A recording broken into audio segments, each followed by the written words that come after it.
মত প্রকাশের সুযোগে অবারিত করতে নাগরিক সমাজের অংশীজনের সমন্বয়ে একটি শক্তিশালী নীতি কাঠামো তৈরি করব। আমরা গণমাধ্যমে মিস ইনফরমেশন, গুজব ও বিভ্রান্তিকর সংবাদের বিরুদ্ধে জনগণের সুরক্ষা নিশ্চিত করব। আমাদের নবম দাবিটি হচ্ছে সার্বজনীন স্বাস্থ্য। আমরা এমন একটি স্বাস্থ্যসেবা ব্যবস্থা গড়ে তুলব যেখানে অর্থের অভাবে কেউ চিকিৎসা থেকে বঞ্চিত হবে না। এমন জরুরি চিকিৎসা ব্যবস্থা গড়ে তুলব যাতে হাসপাতালে পৌঁছানোর আগে অ্যাম্বুলেন্সে জীবন রক্ষাকারী চিকিৎসা শুরু করা যায়। আমরা ইলেকট্রনিক হেলথ রেকর্ড সিস্টেম চালু করব, ফলে নাগরিকের হেলথ কার্ড, হেলথ আইডি থাকবে, সেখানে সকল তথ্য ডিজিটালি সংরক্ষণ থাকবে। আমরা প্রাথমিক স্বাস্থ্যসেবা শক্তিশালী করব। আমরা জাতীয় ইউএচআর এর সঙ্গে সমন্বিত করব যাতে রোগী এক হাসপাতাল থেকে আরেকটিতে সহজে চিকিৎসা চালিয়ে যেতে পারে।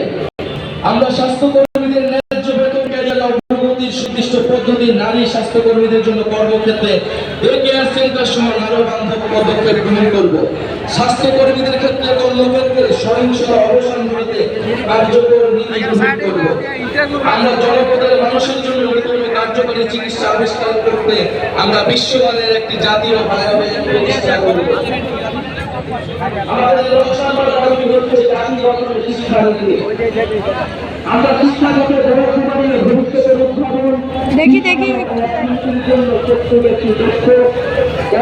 সমাজ গড়ে বিজ্ঞান চিকিৎসায় আমাদের ইতিহাস, ভাষা, সংস্কৃতি চর্চার মাধ্যমে শিক্ষা ব্যবস্থা গণতান্ত্রিক মূল্যবোধ তৈরি করবে। শিক্ষার ভিত্তি তৈরি করার জন্য প্রাথমিক, মাধ্যমিক ও কারিগরি শিক্ষাকে গুরুত্ব দেওয়া হবে এবং উচ্চ শিক্ষার জন্য লক্ষ্য হবে গবেষণার মাধ্যমে জ্ঞান সৃষ্টি করা। আমরা সংশ্লিষ্ট অংশীদারদের সাথে আলোচনা করে বাংলা মাধ্যম, মাদ্রাসা, ইংরেজি মাধ্যম সহ বিদ্যমান সকল ধরনের শিক্ষা মাধ্যম পদ্ধতিগুলোর মধ্যে যৌক্তিক সমন্বয় করব। কর্মমুখী বৃত্তিমূলক বার্ষিক শিক্ষা ও দক্ষতা প্রশিক্ষণ আন্তর্জাতিক মানের আধুনিক ও যুগোপযোগী করে গড়ে তুলব যাতে নাগরিকের জন্য কর্মসংস্থান তৈরি হয়।